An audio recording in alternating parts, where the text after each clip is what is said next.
What's going on, guys? So I did not top the Philly Regional, but I did get 19th place, and I got some Worlds points. That brings my total up to 308 right now.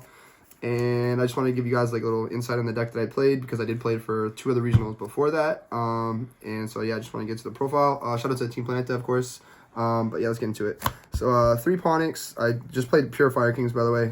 This is all the Fire King engine. 3 Ponics, 3 Kieran, 2 Garunics, 1 Barong, and 1 Arvada. This was all perfect. Sometimes I wish I had 1 less Ponics, but I just sided it out a lot, so it fixed that problem.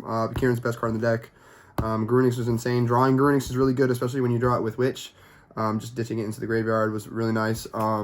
There's a lot of cash players going around, so something that came up a lot during the regional was definitely like the interactions in the damage step.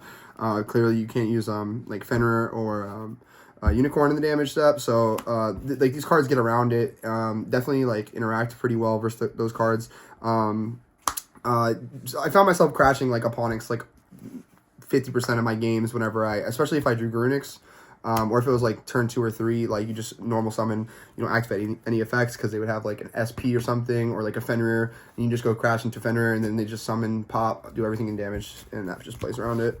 3 Sanctuary, this could have been 2.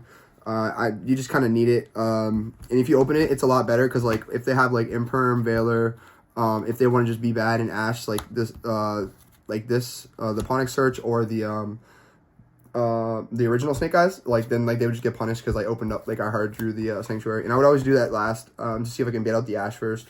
2 Island, just have to play this. This could be 2 and 2 if you want, but you have to play 2 at least. Island was nice. 1 for 1, this card is really good. It was mainly because I was playing Ash and Oak, but I'll get into those in a second. 1 Skyburn, and then the Wanted engine. You got 3 Wanteds, 1 original, and 3 Witch. Witch is the nuts. Drawing this card was always good. It was essentially like drawing this, especially because it was the same amount of follow-up as drawing Wanted, because most of the time when you draw Wanted, you're going to put back your original back into the deck, but if you just opened up the Witch by itself, it was still really good, because then it kept the original in the graveyard, and then it was another add on the following turn as well. So it was essentially the same thing. You don't add the resources right away, but it's still there.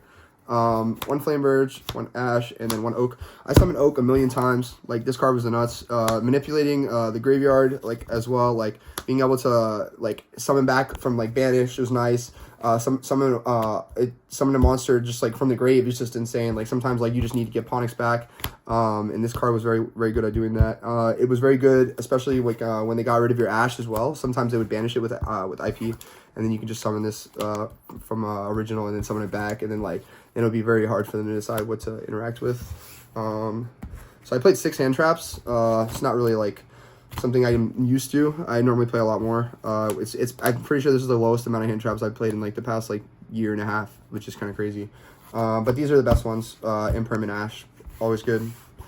Ash worked really well in the deck as well, because it was kind of an extender sometimes when you had to pop it with Island. And then 3 Fenrir. Fenrir's really good. This pretty much won me most of my games. It's probably the best card in the deck that's not in the engine itself.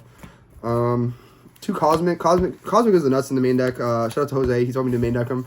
And it kind of just made so much sense, because I'm over there losing to Fire Kings, which I shouldn't be losing to Mirror, if it just play it better than your opponent, but sometimes you just can't control it, so just having this as a matchup advantage was definitely really good. I played a lot of Centurion decks, and I beat every single Centurion player I played. This was a big reason why a bunch of the times, whether it was game 1 or game 2 or game 3, Cosmic was pretty much winning me the game most of the time. 1 call by, and then 1 talents. I didn't really draw talents too much. Just having it in there was nice. So a lot of what happens in Yu-Gi-Oh is people will say, oh, he's not playing a card like this, and I feel that's a big reason why this card was in the deck, because if you just don't play it, and then people know that you don't play it, it's a lot harder for you to play through stuff, or when they're not trying to play around a certain card, especially talents. Talents is one of those cards I want my opponent to always think that I have in my deck, because if they don't, then they just don't have to play around it. So Link Rebo, this is probably the MVP. I definitely people still just put cards in the zone that they just shouldn't, but a lot of the times, even if they didn't, there's a lot of links that point up, so this came in handy a lot. Definitely taking Heat Soul. Sometimes you take Sunlight Wolf. Like, it's just like whatever's pointing up. And sometimes it baits Apo, which is really nice too. For the Link 2s, there's SP, Dark, IP, Hita, and Sunlight Wolf. You pretty much need all of these. You make everything when you're playing against certain matchups, and when you're playing against any deck that plays like Diabolic Star, you use Dark a lot. Sometimes you just make Dark just to go into Selene plus Access. Like that happens a lot. And then you use Hita a lot. Obviously, it's a format full of fire decks. And then yeah, the rest are kind of self-explanatory.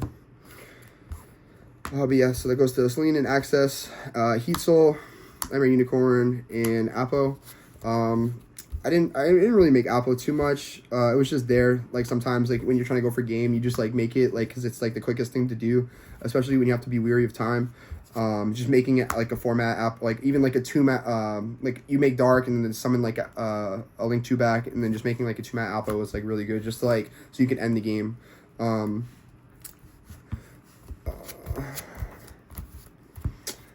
then we got Typhon. I never made these. These 2 cards were just not made, but this is the best Link. I'm sorry, XYZ in the extra. I made this a lot. Every time you like threaten with Sanctuary up, every time you threaten to make this, like they kind of have to play very cautious. They like because they know the Rigeki's coming most of the time. So for my side deck, I played 9 hand traps. It was 3 nib, 3 draw plus 3 bell. This is where all the hand traps went instead of being in the main deck. It was a little bit easier for me to like determine which hand traps go in versus certain decks, especially because I was playing the ones that were like very high impact, and these are kind of self-explanatory when you're playing against like Lab. Like sometimes you slide it versus like certain decks. It's actually good in the mirror. Like right now, it's really good because like you stop like the blowout cards. One card card. I never played this. I just didn't really need it. It was cool to have though, just in case I play like versus Pearly. The worst card in my side deck, evenly. I never needed this. Like anytime I drew this card, it was just like sitting in my hand, didn't do anything. And then Feather Duster and the third Cosmic. When I sided this card like every round. Definitely very high impact this format. I mean, if you're gonna go into a tournament.